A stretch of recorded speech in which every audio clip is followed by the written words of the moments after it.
ইসলামী শিক্ষা ইসলামী শিক্ষা আলহামদুলিল্লাহি রাব্বিল আলামিন ওয়াসসালাতু ওয়াসসালামু আলা সাইয়্যিদিল মুরসালিন আম্মা বা'দ ফাআউযু বিল্লাহি মিনাশ শাইতানির রাজীম বিসমিল্লাহির রহমানির রহিম আসসালাতু ওয়াসসালামু আলাইকা ইয়া রাসূলুল্লাহ ওয়া আলা আলিকা ওয়া সাহবিকা ইয়া হাবিবাল্লাহ সালাতু ওয়াসসালামু আলাইকা ইয়া নবিয়্যাল্লাহ ওয়া আলা আলিকা ওয়া সাহবিকা ইয়া নূরাল্লাহ। আমাদের চ্যানেলের দর্শক শ্রোতা দূরের কাছের সকলকে জানাই আমাদের আজকের প্রোগ্রামের পক্ষ থেকে স্বাগতম, আন্তরিক মোবারকবাদ। দর্শক, আমরা অনুষ্ঠানের শুরুতে কালামে পাকের তেলাওয়াত শ্রবণ করব। কালামুল্লাহ শরীফের তেলাওয়াত শ্রবণ করা বাস্তবিক অনেক বড় সৌভাগ্যের বিষয়। আসুন আমরা কালামে পাকের তেলাওয়াত শ্রবণ করার পূর্বে আমাদের প্রিয় নবী, নবীদের নবী রাহমাতুল আলামিন সাল্লাল্লাহু তাআলা আলাইহি ওয়াসাল্লামের প্রতি দুরূদ শরীফ পাঠ করার বারাকাত শ্রবণ করি। দর্শক শ্রোতা, একদিকে নবী পাক সাল্লাল্লাহু আলাইহি ওয়াসাল্লামের প্রতি যারা দুরূদ পাঠ করে তারা অনেক বড় সৌভাগ্যবান, অনেক বড় সৌভাগ্যবান ব্যক্তি। অন্যদিকে যারা দুরূদ শরীফ পাঠ করা থেকে বঞ্চিত, যারা রাসূল করিম সাল্লাল্লাহু তাআলা আলাইহি ওয়াসাল্লামের দুরূদ শরীফ পাঠ করতে ভুলে যায়, তারাও কিন্তু ক্ষতিগ্রস্ত। আজকে আমরা জানব যারা দুরূদ শরীফ পাঠ করাতে কৃপণতা করে, দুরূদ শরীফকে তার ইবাদতে শামিল করা থেকে বিরত থাকে, এর ক্ষতি। সাহাবী রাসূল হযরতে সাইয়্যিদনা ওমর ফারুক আজম রাদিয়াল্লাহু তাআলা আনহু থেকে বর্ণিত এই হাদিস। হযরতে ওমর রাদিয়াল্লাহু তাআলা আনহু বলেন, তোমাদের দোয়া অর্থাৎ মানুষের দোয়া আল্লাহ তাবারক ওয়া তাআলার পর্যন্ত ততক্ষণ পর্যন্ত পৌঁছে না আসমান এবং জমিনের মধ্যখানে ঝুলন্ত থাকে, যতক্ষণ না তোমরা তোমাদের নবী সাল্লাল্লাহু আলাইহি ওয়াসাল্লামের প্রতি দুরূদ না পাঠ করবে। দোয়া অনেক বড় গুরুত্বপূর্ণ একটি কাজ। মানুষ ইবাদত করার পরে আল্লাহর কাছে ফরিয়াদ করে, আল্লাহ তাবারক ওয়া তাআলা থেকে আপনার নেয়ামত যাতে পাওয়া যায়, আল্লাহর পক্ষ থেকে যাতে করে মাগফিরাত পাওয়া যায়, দয়া পাওয়া যায়, এর মাধ্যম হচ্ছে দোয়া। আর দোয়া ততক্ষণ পর্যন্ত আসমান এবং জমিনের মধ্যখানে ঝুলন্ত থাকে যতক্ষণ না আল্লাহর হাবিব সাল্লাল্লাহু আলাইহি ওয়াসাল্লামের প্রতি দুরূদ পাঠ করা না হয়। তাহলে দুরূদ শরীফ কত বড় একটা গুরুত্বপূর্ণ বিষয়। আমরা যদি চাই আমাদের দোয়া আল্লাহর কাছে কবুল হবে, আমরা প্রতিনিয়ত আমরা আলহামদুলিল্লাহ দোয়া করি, তো আমাদের এ দোয়ার শুরুতে এবং দোয়ার শেষে অবশ্যই আমরা আমাদের রাসূল পাক সাল্লাল্লাহু আলাইহি ওয়াসাল্লামের প্রতি আমরা দুরূদ শরীফ পাঠ করব। দুরূদের বারাকাতে ইনশাআল্লাহ আজ্জা ওয়াজাল আমাদের দোয়া আল্লাহর দরবারে খুব সহজে কবুল হবে। আল্লাহ আমাদেরকে বুঝার মতো, আমল করার মতো তৌফিক দান করুন। দর্শক, আসুন আমরা চলে যাব সরাসরি কালামে পাকের তেলাওয়াতের দিকে। খুব মনোযোগ সহকারে সওয়াবের নিয়তে আমরা কালামুল্লাহ শরীফের তেলাওয়াত শ্রবণ করব। أعوذ بالله من الشيطان الرجيم.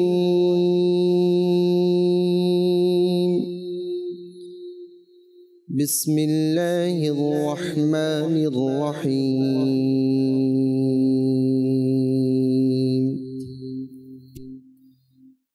تبارك الذي جعل بروجا وجعل فيها سراجا وقمرا منيرا وهو الذي جعل الليل والنهار خلفة لمن أراد أن يذكر أو أراد شكورا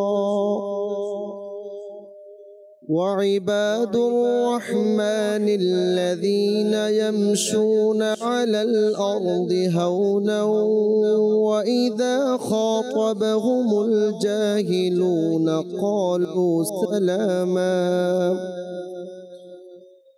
والذين يبيتون لربهم سجدا وقياما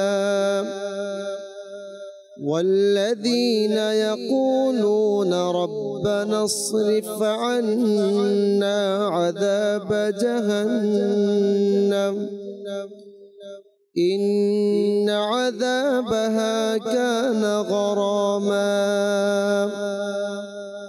إنها ساءت مستقرا ومقاما والذين إذا أنفقوا لم يسرفوا ولم يقتروا وكان بين ذلك قواما والذين لا يدعون مع الله إلها آخر ولا يقتلون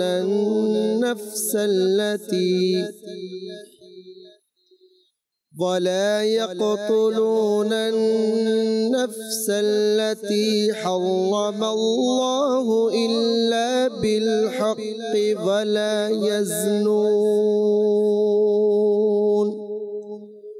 ومن يفعل ذلك يلقى أثاما صدق الله العظيم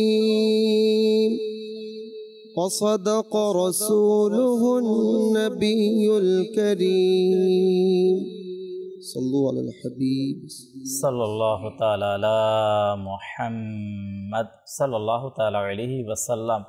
আমাদের প্রিয় নবী রাসূল করিম সাল্লাল্লাহু আলাইহি ওয়াসাল্লাম ইরশাদ ফরমান, লোহার ন্যায় মানুষের অন্তরেও মরিচা পড়ে যায়, আর এর পরিষ্কার সাফাই হচ্ছে দুইটা জিনিস। একটি হচ্ছে মৃত্যুকে স্মরণ করা, নাম্বার 2 অধিক পরিমাণে কোরআন তেলাওয়াত করা। কোরআন তেলাওয়াত করার মাধ্যমে আমরা যারা গুনাহগার, আমাদের অন্তরের পরিচ্ছন্নতা খুবই প্রয়োজন। মানুষের শরীরের মধ্যে সবচেয়ে, আমাদের চ্যানেলের দর্শক শ্রোতা, দামি যে জিনিস সেটা হচ্ছে মানুষের কলব। এই কলবের পরিশুদ্ধির মাধ্যমে কিন্তু মানুষ নেকির দিকে ধাবিত হয়, ভালো কাজের দিকে ধাবিত হয়। আর কলব যদি অপরিষ্কার থাকে, মরিচা লেগে যায়, তাহলে মানুষ গুনাহের দিকে ধাবিত হয়, অন্তরের মধ্যে খারাপ খেয়াল চিন্তা আসতে থাকে। দর্শক, আমরা যদি কোরআন পাকের তেলাওয়াত করতে পারি, যত বেশি আমরা কোরআনুল কারীমের তেলাওয়াত করব, তত আমাদের অন্তরের যে কালো যে মরিচা গুনাহের যে দাগ, সেটা পরিষ্কার হয়ে যাবে, দ্রুত হয়ে যাবে। আর দ্বিতীয়টি হচ্ছে মৃত্যুকে স্মরণ করা। আল্লাহ রাব্বুল আলামিন আহকামুল হাকিমিন আমাদেরকে অধিক পরিমাণে মৃত্যুকে স্মরণ করার এবং পাশাপাশি বেশি থেকে বেশি পরিমাণে কোরআনুল কারীমের তেলাওয়াত করার মতো আল্লাহ আমাদেরকে তৌফিক দিক। তার অবশ্যই আমাদের অন্তর পরিষ্কার হয়ে যাবে, অন্তর অনেক আলোকিত হয়ে যাবে। মানুষের অন্তর যখন আলোকিত হয়, তখন ওই ব্যক্তি ইবাদতের মধ্যে, নেকির মধ্যে, ভালো কাজের মধ্যে শান্তি অনুভব করে। আল্লাহ আমাদেরকে তৌফিক দিক। দর্শক, ইনশাআল্লাহ আযজা ওয়া জাল আমরা মহান রব্বুল আলামিন আহকামুল হাকিমিন আল্লাহ তাবারক ওয়া তাআলার প্রশংসা হামদে বারি তাআলা শ্রবণ করে থাকি আমাদের প্রোগ্রামে। তো আজকেও ইনশাআল্লাহ আযজা ওয়া জাল আমরা হামদে বারি তাআলা পাঠ করব। আমাদের হাফেজ শোয়েব আত্তারি ইনশাআল্লাহ আমাদের সঙ্গে রয়েছেন। আমরা ইনশাআল্লাহ আযজা ওয়া জাল হামদে বারি তাআলা শুনবে। এর পূর্বে দর্শক, আপনাদেরকে জানিয়ে দেব আমাদের প্রোগ্রামের আলোচ্য বিষয়। প্রতিদিন এমন একটি সাবজেক্ট নিয়ে আমরা আলোচনা করে থাকি, যা আমাদের জন্য খুবই অতীবই জরুরি